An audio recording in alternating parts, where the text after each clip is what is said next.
크로마토그래피 강의를 시작하도록 하겠습니다.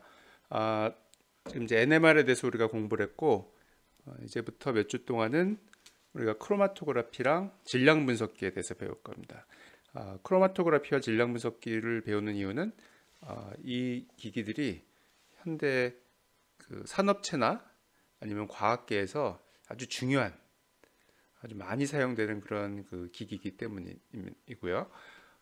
그래서 이제 여기 지금 그 분리법에 대한 이제 책의 챕터들이 나와 있는데 26, 27, 28, 29, 30 이렇게 돼 있죠. 그래서 26장은 이제 크로마토그래피 원리에 대해서 우리가 배울 것이고 27, 28, 29를 통해서 우리가 이제 기기들에 대해서 배울 거예요.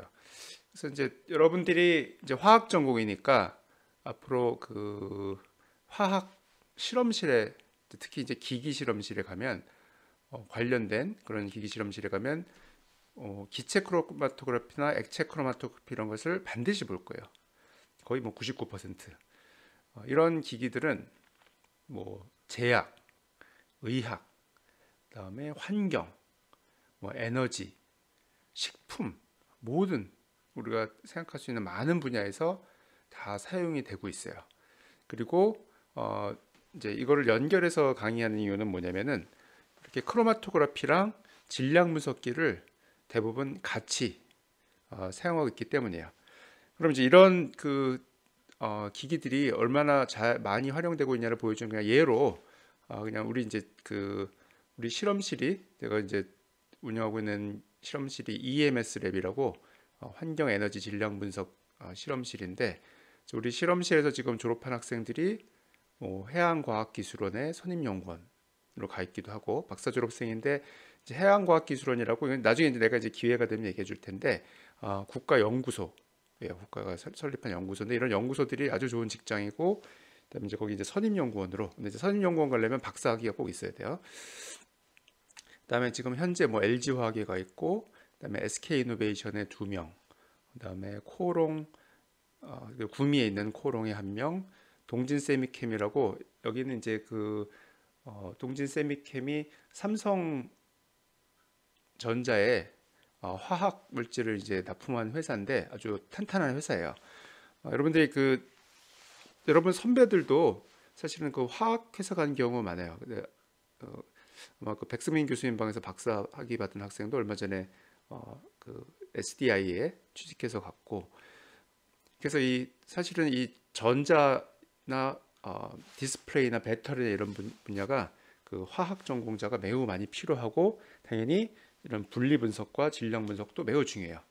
그다음에 이제 시마추라고 이건 이제 기기 회사고 기기 회사들도 사실은 요즘은 되게 좋은 직장이고 주로 이제 외국계 회사들이 많고 그렇기 때문에 요즘 이제 많이 인기가 올라가고 있는 그런 직종이고 이렇게 해서 우리가 그 분리 분석과 진리 분석 그 질량 분석이라는 거 여기 보면은 뭐 경북대학교도 2명 지금 연구 교수님분도 계시고 이렇게 뭐 학교나 연구소나 그 보면은 되게 다양하죠 전공도 LG화학, SK이노베이션은 주로 이제 그 석유화학 물질 연구하는 데고 코롱은 폴리머 연구를 많이 하겠죠, 그죠? 동진세미캠은 그 디스플레이용 그런 물질들, 기기 회사 이렇게 아주 매우 다양한 곳에 취업해서 가는 것을 알 수가 있어요. 그래서 이제 그것은 결국 이런 분리 분석이 얼마나 중요한 것인가라는 걸 보여주고 있고 또 여러분들이 여기서 이제 이론을 배우고 나중에 이제 기회가 되면 4학년 때 2학기 때 이제 그 우리 실험 수업이 있어요. 기기 분석 실습을 하는 그런 이제 실험 수업이 있는데 거기서 이런 것들에 대해서 진짜 기기를 여러분들이 보면서 다루게 될 거예요. 자, 그럼 이제 크로마토그래피란 것은 이제 분리인데 왜 이름이 크로마토그래피가 붙었느냐? 그죠? 크로마라는 것은 사실은 색이라는 의미죠. 색.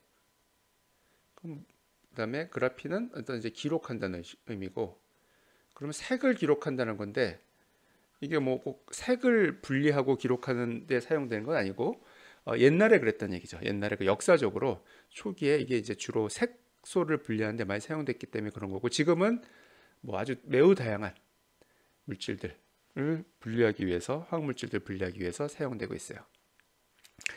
자, 그러면 이제 요거보다도 일단 요 그림을 먼저 가봅시다. 그리고 여러분들 이 강의를 들을 때는 내가 나눠준 핸드아웃하고 책을 같이 보면서 교재를 같이 보면서 진행을 하면 되고 교재도 설명이 되게 잘 돼 있어요. 그러니까 여러분들이 교재를 내용을 내 강의를 듣고 교재 내용을 충실히 이해를 하면 아마 여러분들이 그 뭐 나중에 취업을 하거나 진학해서 연구를 할 때 아주 큰 도움이 될 거예요. 자, 그러면 이제 우리가 여러분들이 여태까지 사용해왔던 그런 크로마토그래피의 대표적인 예는 여기 그 유기화학 실험 시간에 여러분들이 이렇게 그 컬럼에다가 여기다가 뭐 실리카나 혹은 뭐 알루미나, 그죠? 이런 거 채워놓고서 나를 채워놓고서 그 위에다 이제 실을 올려놓고 그다음에 헥세인 같은 용매를 부어가지고 이게 이제 시간에 따라서 이렇게 분리되는 모습을 그림으로 나타낸 거죠, 그죠? 자, 그래서 이 AB 물질이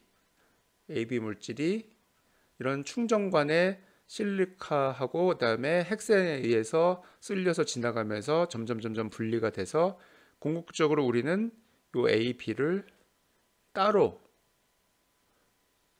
분리를 해서 얘네들을 따로 우리가 분치를 할 수도 있고, 분치라는 건 이제 따로 받는다는 얘기죠. 분치를 할 수도 있고 아니면 그냥 이렇게 검출을 할 수도 있어요. 측정을 위해서 이렇게 할 수도 있고 분치를 할 수도 있고. 자, 그래서 여기서 이제 알아야 될 것은 이제 컬럼이란 개념. 그 다음에 여기 그 실리카랑 알루미나는 컬럼 속에 그냥 머물러 있는 물질이죠. 그 얘네들은 우리가 정지상이라는 표현을 써요. 정지상. 영어로는 stationary phase.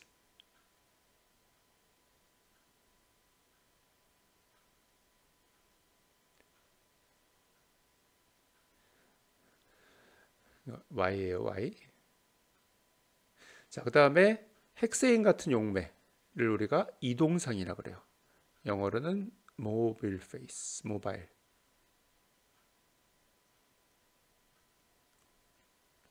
자, 그래서 정지상하고 이동상으로 이루어져 있고 그렇게 진행이 된다는 것을 알 수가 있을 거예요.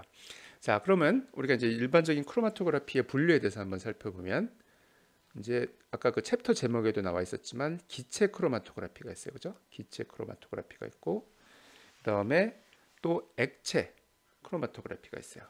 액체 크로마토그래피가 있죠. 그다음에 이제 그거 외에도 뭐 초임계 유체 크로마토그래피라는 게 있고. 자, 그럼 이제 기체 크로마토그래피는 어떤 거냐면은 기체 크로마토그래피는 그 이동상이 기체인 경우에 이동상이 기체. 자, 이동상 기체. 자, 그럼 같은 식으로 액체 크로마토그래피는 뭐겠어요? 이동상이 액체인 것을 액체 크로마토그래피라고 하겠죠, 그죠? 자, 그러면 초임계 유체 크로마토그래피는 어떻게 되냐면은 이동상이 초임계 유체이면 초임계 유체 크로마토그래피가 되겠죠, 그죠? 자, 그래서 이동상에 의해서 결국은 우리가 테크닉을 분리한다는 것을 잘 알 수가 있고. 자, 그럼 이제 정지상에는 어떤 종류가 있냐면 아까 우리가 알루미나나 실리카의 예처럼 정지상이 고체인 경우가 있고 정지상이 액체인 경우가 있어요. 그죠? 여기도 또 나와 있죠. 그 고체나 액체, 그죠? 액체, 고체. 근데 액체가 그냥 액체가 아니고 여기 뭐라고 표현되냐면은 고체 표면에 흡착되거나 결합된 액체.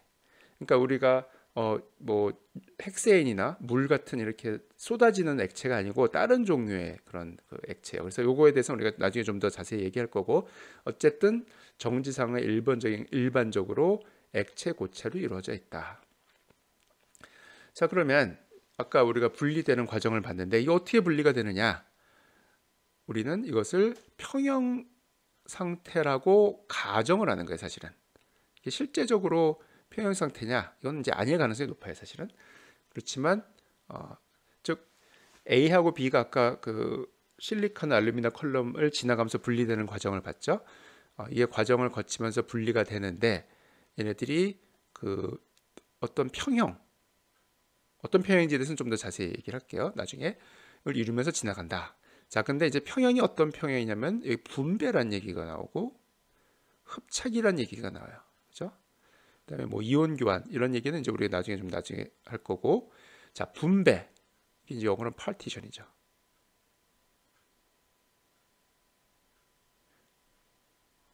이것도 여러분들 유기화학 시간에 아마 아니면 유기화학 실험할 때 배웠을 거예요. 분배 상수도 배웠고, 그죠? 흡착은 그냥 가서 표면에 달라붙는 거죠, 그죠? 자, 분배라는 건 뭐냐면 그 파티션이고, 이거는 이제 실제 안으로 이렇게 들어갔다가 오는 이제 그런 개념이 되겠어요. 자, 그래서 여기서 이제 표 26-1에서 여러분 반드시 알아야 될 것은 우리가 일반적인 분류는 이동상에 의해서 한다는 거. 그다음에 정지상으로는 액체와 고체가 있고, 대표적인 게 얘네들은 주로 분배와 흡착. 근데 이제 흡착은 뭐 이렇게 가서 달라붙는 거니까 우리가 이제 주로 이제 분배에 대해서 하는 것들이 요즘은 이제 많이 분배의 평형의 메커니즘을 가진 테크닉들 요즘 이제 많이 쓰고 있어요. 자, 그럼 이제 그것을 설명하기 위해서 이제 그림을 추가했어요. 자, 요 AB는 결국 여기 있는 과정을 갖다가 우리가 다른 방법으로 설명을 한 거예요. 그러니까 요 그림을 생각을 하면서 여러분들이 이 그림을 이해를 하면 되겠어요. 이 AB 처음에 인젝션 한 거죠, 그죠? 그다음에 시간이 지나면서 점점 분리가 돼가죠, 그죠? 그러니까 이쪽 Y축이 시간이에요. 자, X축은 어떻게 되느냐? 자, fraction of, 자, 이게 침대의 길이가 아니에요. bed라는 건 무슨 얘기냐면 요 컬럼 길이 얘기하는 거예요. 컬럼 길이. 그렇죠? 여기서 여기까지 컬럼 길이를 얘기하는 거예요. 자, 그래서 이제 컬럼을 지나가면서 시간이 지나면서 얘네들이 이제 컬럼을 지나가겠죠? 그러면서 점점 분리되는 과정을 나타내는 것이고, 여기 요 선은 무슨 의미냐? 요 선의 윗부분은 이동상이에요. 이동상을 의미하는 거고, 요 선의 밑에 부분은 정지상. 여기도 마찬가지죠. 이동상, 정지상, 이동상, 정지상, 이동상, 정지상 마찬가지예요. 자, 그럼 여기 이제 이런 그래프가 있죠. 자, 요거는 뭐냐? 이것은 아까 우리가 이제 분배가 돼 있다 그랬죠. 이동상에 분배되어 있는, 그죠? 이동상에 분배되어 있는 비물질의 그 시료의 양이 되겠어요. 양. 그죠? 이거는 그렇게 생각하면 정지상에 분배되어 있는 양이 되겠죠. 그죠? 여기는 이동상에 분배되어 있는 A 물질의 양을 나타내는 그래프고, 요거는 그림이고, 요거는 정지상에 분포되어 있는 A 물질의 양을 나타내는 거예요. 자, 그럼 이제 우리가 A, B에 대해서 생각을 해보면 B는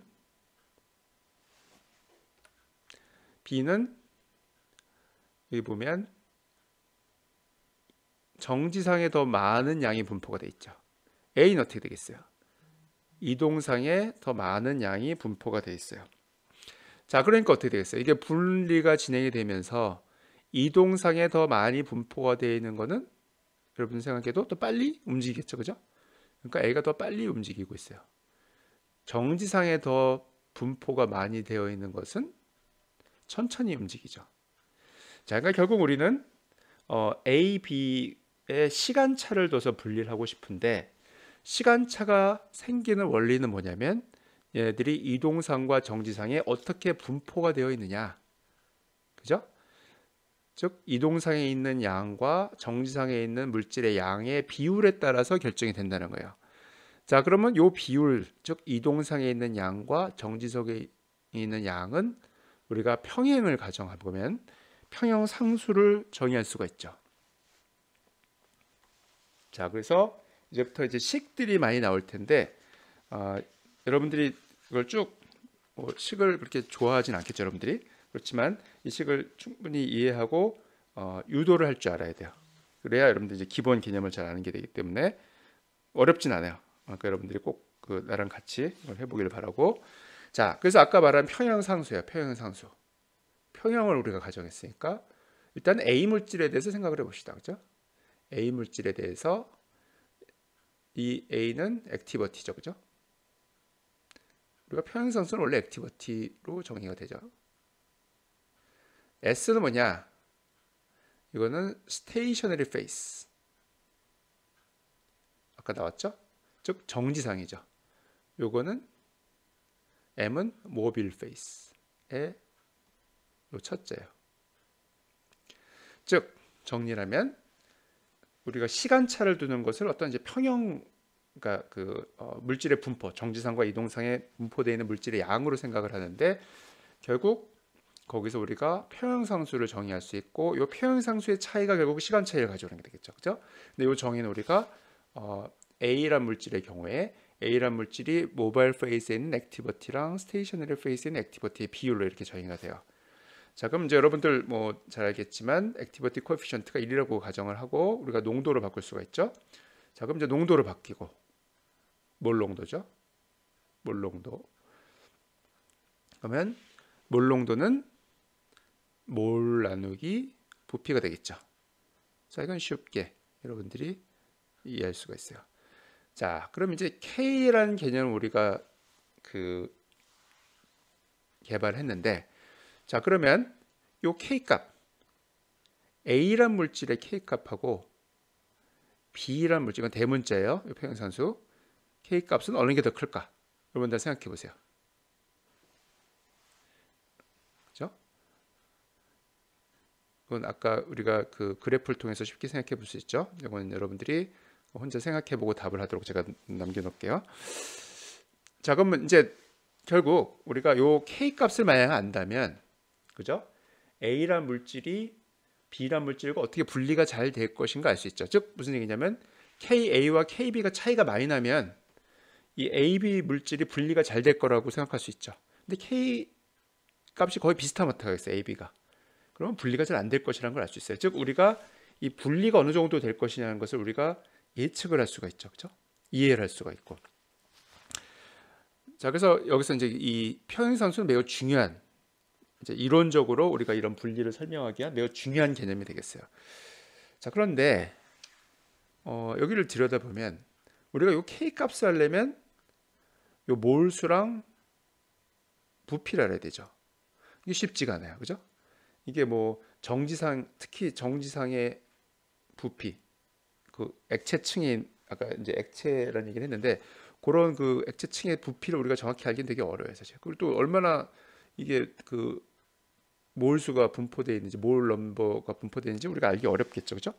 자, 그래서 K 개념은 우리가 이제 이론적으로 설명하기 위해서 매우 중요한 개념이긴 한데 실제 측정하기는 사실은 어렵죠, 그렇죠? 그러니까 이제 그러면 이거를 우리가 측정을 하기, 실험 측정 값을 통해서 이걸 어떻게 알아낼 수 있을까라는 이제 생각을 할 수가 있죠. 자, 근데 이제 키는 뭐냐면 결국 KA와 KB가 차이가 나면 어떻게 되겠어요? 얘가 컬럼을 빠져나오는 시간이 달라지는 거죠, 그죠? 즉 A, B하고 K 값, A, B 사이에 K 값이 많이 차이가 나면 시간이 많이 벌어질 거고, K 값이 비슷하면 시간이 거의 비슷할 거예요. 즉 시간을 가지고 우리가 얘를 설명할 수가 있겠죠. 그렇게 생각해 보면. 자, 그래서 일단 이제 시간을 우리가 정의를 해봅시다. 자, 여기 그래프가 있고 여기 이제 x축이 시간이죠. 여기 0부터 시작하고 시간이 점점 커지는 거고, y축은 이제 검출기의 신호가 되겠어요. 그렇죠? 검출기의 신호가 되고. 자, 그다음에 여기 첫 번째 봉우리. 요 봉우리는 용매 픽이에요. 즉 용매가 빠져나와서 측정이 된 거고, 요거는 뭐 아까 우리가 했던 A나 혹은 B 물질인데, 일단 뭐 A 물질이라고 합시다. 큰 상관없고 B라고 해도 상관없어요. 어떤 하여튼 우리가 분석하고자 하는 물질 애널라이트의 봉우리가 되겠어요. 자, 그러면 이제 요 봉우리의 최고되는 점 우리가 보통 측정을 하고, 그죠? 용매가 빠져나오는 시간은 TM. 자, 요 M은 용매가 모바일 페이스죠. 그러니까 이제 여기 또 M을 가지고 있고, 그 우리 애널라이트 분석하고자 하는 물질이 나오는 건 보통 R로 이렇게 표시해요. TR. 자, 이건 이제 리텐션, 머무름, 컬럼에서의 머무름 나타내는 리텐션의 그런 R이 되겠고, 자, TS는 TS예요. 자, 그러면 이건 쉽게 알 수 있죠. TR은 TS 플러스 TM이다. 자, 그리고 여러분이 또 여기서 알아야 될 개념 뭐냐? 용매란 개념은 어떤 의미가 있냐면 용매는 컬럼에 머무르지 않고 머무름 없이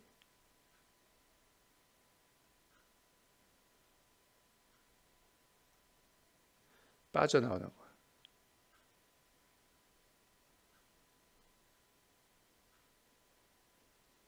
거예요. 빠져요. 빠져나오는 시간이 되겠어요. 자, 컬럼에 머무름 없이 빠져나오는 시간. 이게 용매에 해당하는 시간이에요.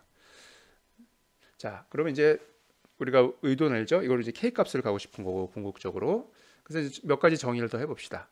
일단 용질, 요 에너라이트의 속도, 평균 속도는 이건 컬럼의 길이에요. 컬럼의 길이를 뭐 TR로 나눈 거겠죠, 당연히. 자, 그 다음에 또 이동상, 모바일 페이스, 그죠? 이동상의 속도는 이렇게. 이것도 여러분들이 쉽게 이해할 수 있을 거예요. 자, 그래서 요것과 요것에 대해서 그리고 요 T들의 TR, TS, TM에 대해서 여러분들이 생각을 해보고 자, 그 다음에 이제 여기 플로우 레이트라는 중요한 개념이 나오는데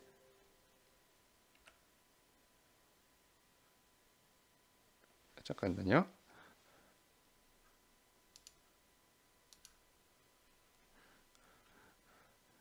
버튼을 잘못 눌렀네.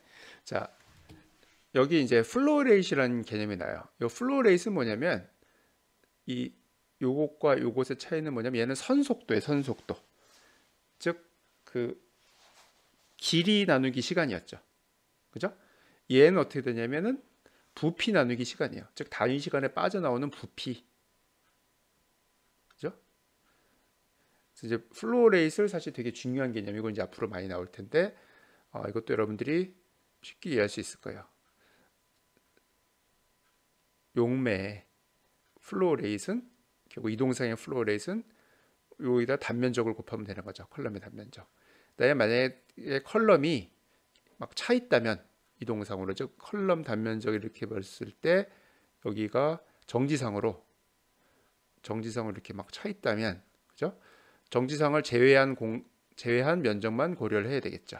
자, 그래서 여기 이제 입실론이 들어가는 거예요.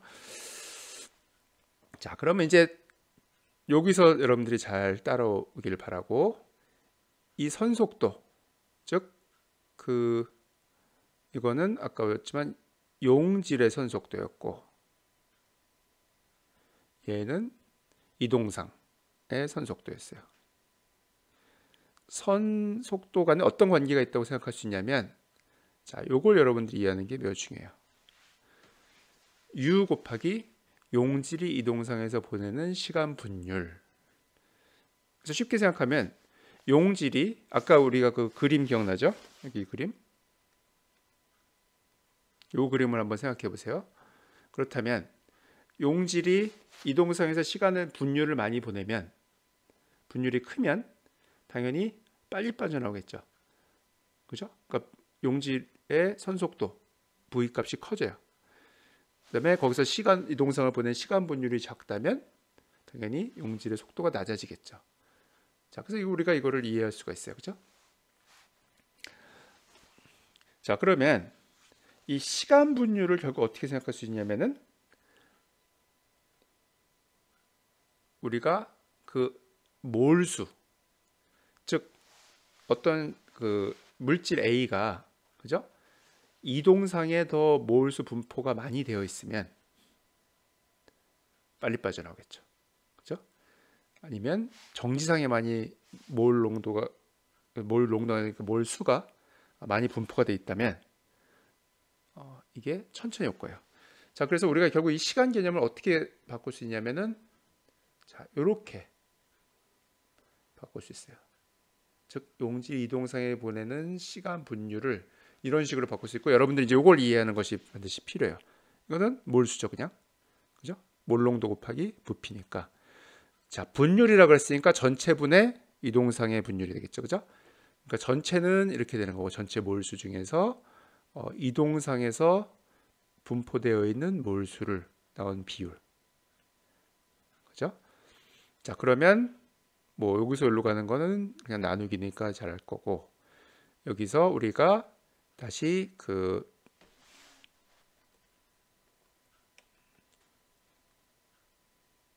그쵸? K 정의, 요 K 정의, 그죠? CS 나누기 CM이었죠? 여기서 그래서 그 CM으로 다시 나눠주면, 그죠? 그리고 우리가 이제 다시 하여튼 정리를 하면 결과적으로 이런 식으로 정리를 할 수가 있어요.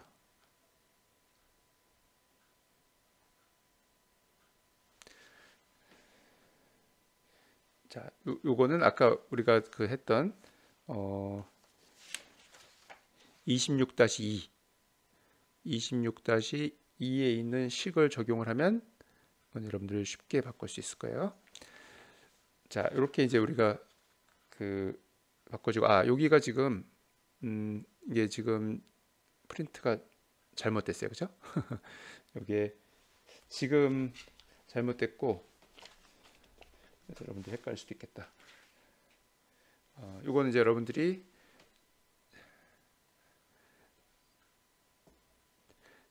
이제 CM하고 VM으로 나눴으니까 이건 없어져야 되고, 그죠? 이게 CM, VM이 되겠죠. 그러면 그래서 CS 나누기 CM이 KC 값이니까, 그죠? KC 값이니까 이 값이 얻어지죠. 자, 그래서 이거의 의미는 뭐냐? 우리가 속도라는 건 우리가 측정할 수 있는 값이에요. 왜냐하면 시간을 재면 되니까. 컬럼에서 빠져나오는 시간. 이걸 가지고서 우리가 요거를 계산할 수 있는 그런 이제 바탕을 마련을 했어요. 근데 이제 아직도 좀 어렵죠. 왜냐면은 이게 이 값을 정확히 하기가 어려워요, 사실은 시스템에서. 자, 그런 문제가 또 있고, 그다음에 이제 이건 또 간단한 문제긴 하지만 일단 속도보다는 우리가 직접 측정하는 건 시간이니까 이걸 시간 텀으로 바꾸는 게 낫겠죠? 속도보다는. 자, 그래서 이건 우리가 이제 시간으로 바꾸면 어떻게 되느냐? 그 다음에 그 전에 시간 텀을 바꾸기 전에 아까 얘기했던 대로 우리가 볼륨을 알기가 되게 힘들어요. 그죠? 요 정지상과 이동상의 정확한 볼륨을 알기가 되게 힘들기 때문에 요거를 우리가, 그렇지만 얘네들은 어떤 시스템이 고정이 되면 우리가 어떤 컬럼을 딱 새로 샀다. 그럼 얘네들은 그 컬럼에 대해서는 고정되어 있는 값이에요. 그러니까 상수예요. 컬럼에 대해서.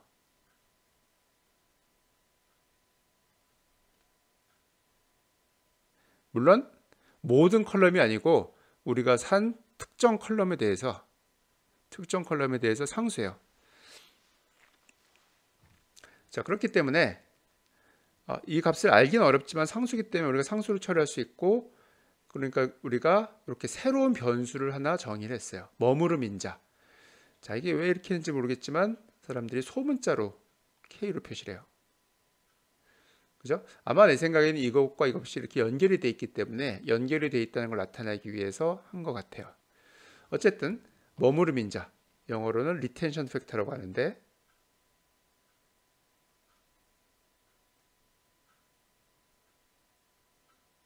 자, 매우 중요한 개념이에요. 여러분 반드시 알아야 돼요.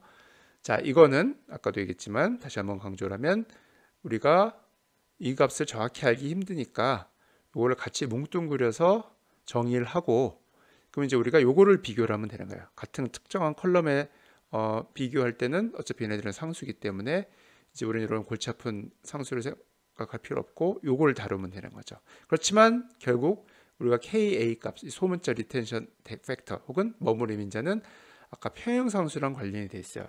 그러니까 다시 얘기를 돌아가면 우리가 그 컬럼을 빠져나오는 시간이 요 평형상수랑 관련이 돼 있었죠. 근데 이제는 요 새로 우리가 변수를 정했으니까 그 컬럼을 빠져나오는 시간이 요 머무름 인자와 관련된다는 것을 알 수가 있어요. 자, 그래서 아까 식을 이렇게 대입을 해서 정리를 하면, 자, 이거는 뭐 간단한 산수의 수준이기 때문에 내가 여기서 그걸 다 일일이 여러분들이 유도하진 않을 거고 여러분들이 쉽게 알 수 있을 거예요. 그럼 이렇게 간단히 정리가 돼요. 그죠? 자, 그 다음에 아까도 얘기했지만 요거를 시간 텀으로 바꾸고 싶은 거죠. 그죠? 왜냐하면 속도는 우리가 직접 측정할 수 있는 건 아니고 크로마토그램에서 우리가 직접 측정한 건 시간이기 때문에, 자, 그래서 이렇게 시간을 정의를 하고 얘를 정리를 하면 어떻게 되냐면 결국에는 이런 식으로, 여기서 이 텀은 어차피 상쇄되죠. 자, 그러면 이제 어떻게 됐어요? 우리의 소기의 목적이 달성했죠. 즉 A나 B랑 물질에, 그죠?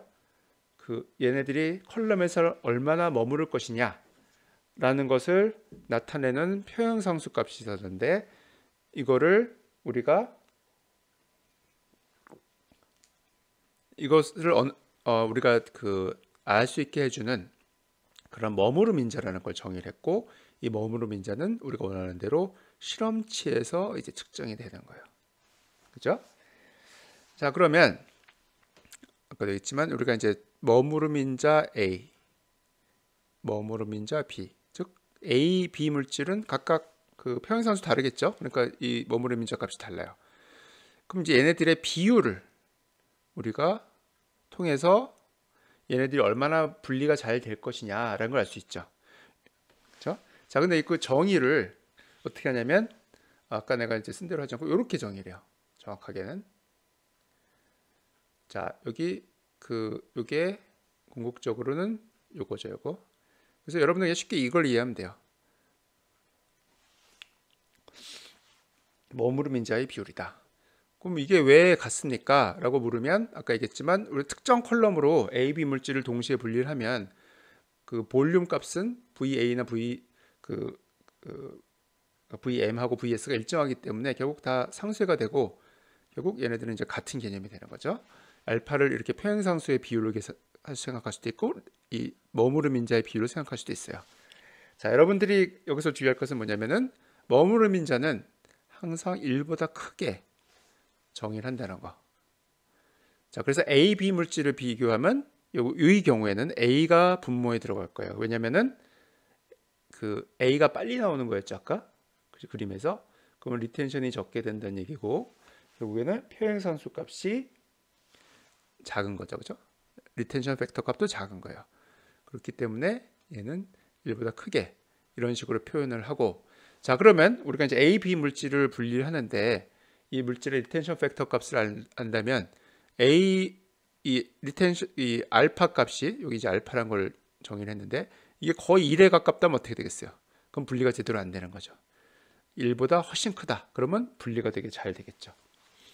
자, 그래서 이 알파도 여러분들이 아주 많이 쓰는 매우 중요한 개념이고 그래서 반드시 알아내야 돼요. 그것은 선택인자. 왜 선택인자라고 이름을 붙였느냐? 여러분들이 쉽게 이해할 수 있을 거예요. 즉 알파 값이 1에 가깝냐 아니면 1보다 훨씬 크냐 이거에 따라서 우리가 A, B가 분리가 잘 되느냐 안 되냐를 알 수 있죠. 즉 우리가 선택적으로 A, B를 따로 받아낼 수 있느냐 아니면 분리할 수 있느냐 이런 거에 대한 정도를 알려줄 수 있는 그런 개념이 되겠어요. 자, 크로마토그래피 이제 이건 나중에 가서 또 나올 텐데 이제 이상적인 피크의 모양, 그죠? 아이디어란 그런 피크의 모양은 이런 모양이 아니에요. 이런 모양은 뭐냐면 이렇게 앞에 막 끌려 있죠. 뒤에는 이렇게 뚝 떨어지고 이렇게 이런 모양이 아니고 얘네들이 매우 대칭적으로 나오는 피크들. 이것이 가장 이상적인 피크예요. 자, 그리고 이제 이거는 여러분들이 반드시 알아놔야 돼요. 왜냐면은 여러분들이 이제 크로마토그램을 해서 실제로 분리를 할 때 피크 모양이 매우 중요해요. 피크 모양이 이상적인 피크 모양으로 예쁘게 나오냐 아니면 이렇게 끌리게 나오냐를 여러분들이 반드시 판단을 해야 돼요. 이제 그 얘기는 나중에 우리가 이제 또 할 거고, 어쨌든 이상적인 픽은 아주 대칭적이고 그런 픽인데, 자, 그래서 이상적인 그런 크로마토그래피 피크의 모양, 그죠? 는 뭐냐면 우리가 주로 가우시안 펑션, 뭐 노멀 디스트리뷰션을 나타내기도 하고 가우시안 펑션을 써요. 자, 여러분이 그 화학의 다양한 전공을 배우면서 가우시안 펑션을 매우 다른 똑같은 펑션인데 여러 분야에서 만나게 되면서 또 다른 약간 다른 그런 그 의미로 아니면 다른 그 의미로 사용되는 걸 볼 수가 있을까요? 자, 여기서는 어떻게 생각하면 되냐면은 이게 픽의 모양이 가우시안 펑션이랑 비슷한 게 가장 이상적인 거라고 우리가 이제 경험적으로 사람들이 정한 거죠. 자, 그러면 가우시안 펑션은 어떻게 되느냐? 이건 이제 가우시안 펑션의 어떤 그 성질이죠. 이 밑면적의 넓이는 우리가 이제 시그마, 노멀 디스트리뷰션에서 이제 에러 값을 생각을 해보면 시그마의 4배고 그 다음에 이 2 시그마만큼의 너비가 되는 곳은 0.6, 즉 픽이 전체를 1이라고 봤을 때 제일 큰 거, 이걸 밑면 0이고 꼭대기를 1이라고 봤을 때 0.6 되는 지점이 2 시그마가 되고, 자, 요 지점이 이제 중요한데 여기 요 H라고 여기 다시 써놨죠? 요 H는 뭐냐면 half라는 의미예요. half. 반이죠, 반. 즉 전체 픽의 반이 되는 높이, 이건 0.6이 되는 높이였고 반이 되는 높이의 폭이죠. 즉 높이의 반이 되는 지점의 폭. 내가 왜 이렇게 굳이 쓰면서 또 강조하느냐, 이게 또 뒤에 또 나올 거기 때문에. 그래서 여러분들이 이 개념을 반드시 알아야 되고, 얘는 2.354 시그마로 정의가 된다. 자, 그럼 이제 크로마토그램이라면 뭐 X축이 이제 우리가 이제 정의를 어떻게 하냐에 따라 다른데 이제 시간이 될 수도 있고 뭐 컬럼의 길이가 될 수도 있고, 그죠? 하지만 이제 일반적으로는 당연히 시간이겠죠. 자, 그 다음에 뭐 계속 중요하다고 자꾸 하는데 여기도 또 중요한 개념이 나와요. 여기 n이라는 개념이 나오고 h라는 개념이 나와요. 여기 l은 이제 컬럼 길이죠, 그죠? 자, 그러면 이제 요거는 약간 이제 역사 얘기를 좀 해야 되는데, 컬럼 이 크로마토그래피의 이론이 발전하면서 이제 어떤 이론이 있었냐면은 이 컬럼 있죠? 이 컬럼이 있어요. 이 컬럼을 얘네들이 아주 작은 컬럼 여러 개로 구성이 되어 있다 라는 이론이 있었어요. 즉 이 전체 컬럼이 여러 개의 단으로, 단이에요, 단으로 구성되어 있다. 이 단은 영어로는 어떻게 되냐면 플레이트예요.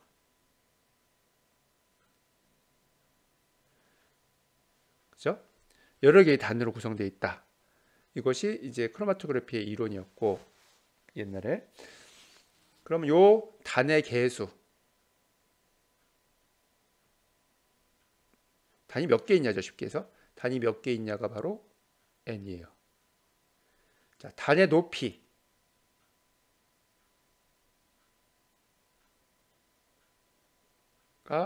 h예요. 그죠? 그러니까 쉽게 이해되죠? 단의 개수는, 그죠? 전체 컬럼 길이를 각 단의 높이로 나눈 거랑 같겠죠. 자, 그러면 분리가 잘 되려면, 즉 A란 A, B 물질인 얘네들이 충분히 서로 시간이 떨어지도록 분리하려면 어떻게 하면 되냐면은 이 컬럼이 가능한 한 많은 수의 단으로 구성이 되어 있으면 분리가 잘 된다 라고 여러분이 생각하면 돼요. 자, 많은 수의 정해진 컬럼 길이에서 많은 수의 단을 우리가 성취하면 분리가 잘 되는 거예요. 그죠? 그럼 많은 수의 단을 성취하려면 h 값은 어떻게 되겠어요? h 값이 작아야겠죠. 그죠? 그래야지 우리가 더욱 효율적인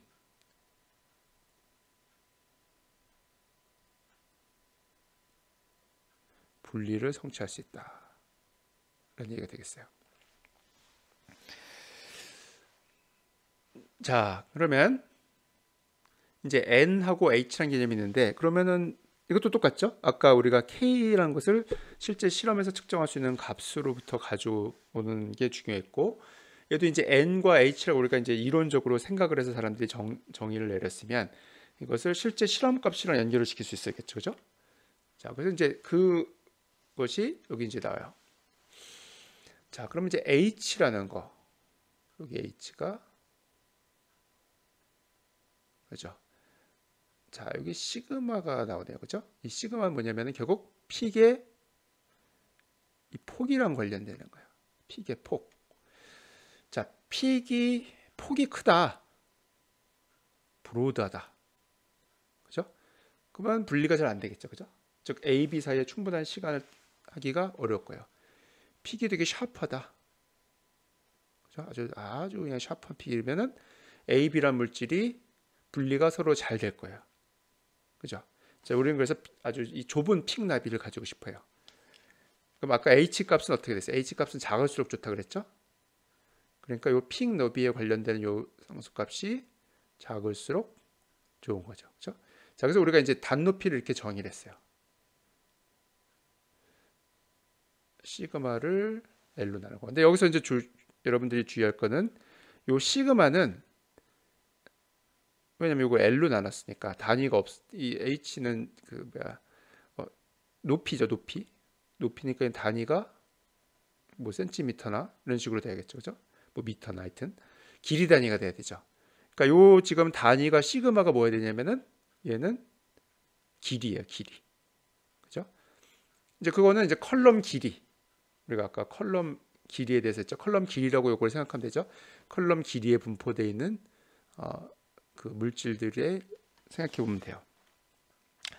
자, 근데 우리는 아까도 얘기했지만 시간으로 바꿔야죠, 그죠?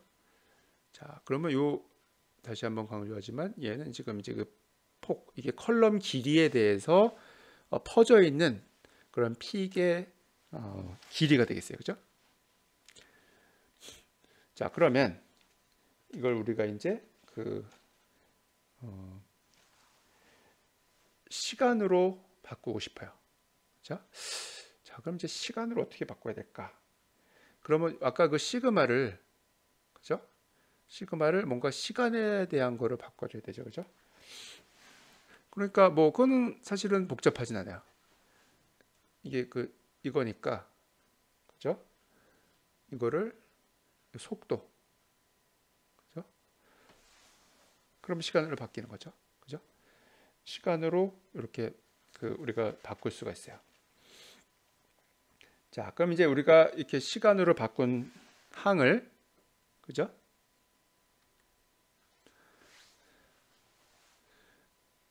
이거를 아까 그 H의 정의 있었죠, H 정의. H는 그렇지만 시그마 제곱 나누기 L이었죠.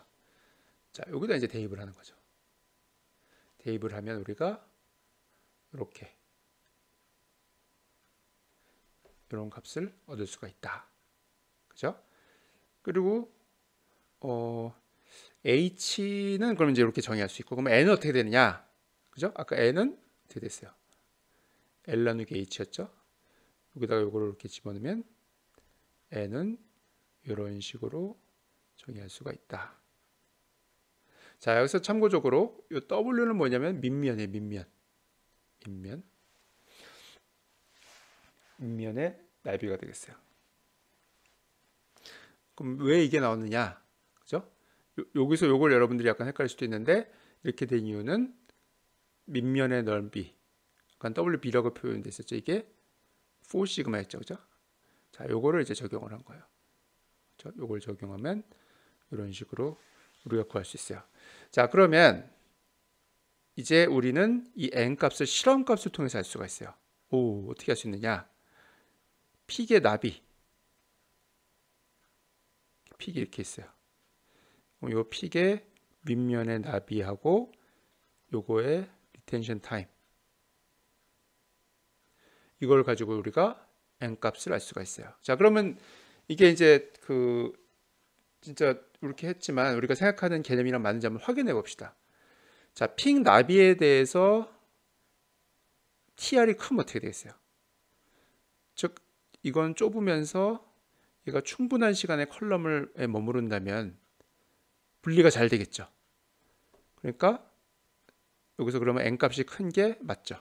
그죠? 만약에 W가 밑면이 TR 상대적으로 되게 크다. 무슨 얘기냐면 픽은 되게 넓은데 이게 컬럼에 잘 머무르지도 않는다. 그럼 당연히 분리가 잘 안 될 것이고 그러면 n 값이 작은 게 맞죠. 자, 그런데 이 밑면의 면적이 사실은 밑면의 이 폭이죠. 밑면의 폭이 픽의 이 밑면의 폭이 베이스 폭이 사실은 정확히 정의하기가 되게 힘들어요. 왜냐하면 다른 노이즈들이 항상 있기 때문에. 그렇기 때문에 우리가 높이 반되는 지점의 폭, 그거를 일반적으로 많이 사용해요. 그래서 요거는 요 값으로 바꿀 수 있고, 그거는 여러분들이 아까 우리가 했던 가우시안 펑션을 설명했던 거기에 있는 값들을 적용해 보면 우리가 알 수가 있어요. 자, 그래서 이게 일반적으로 많이 사용되는 이론적인 단의 개수에 대한 정의가 되겠어요. 자, 이거는 매우 중요한 텀이니까 여러분들이 여기 나오는 정의는 반드시 알아야 되고, 이거에 대해서 여러분들이 숙지를 하길 바라겠어요. 자, 그러면 여기까지 1부를 마치도록 하겠습니다.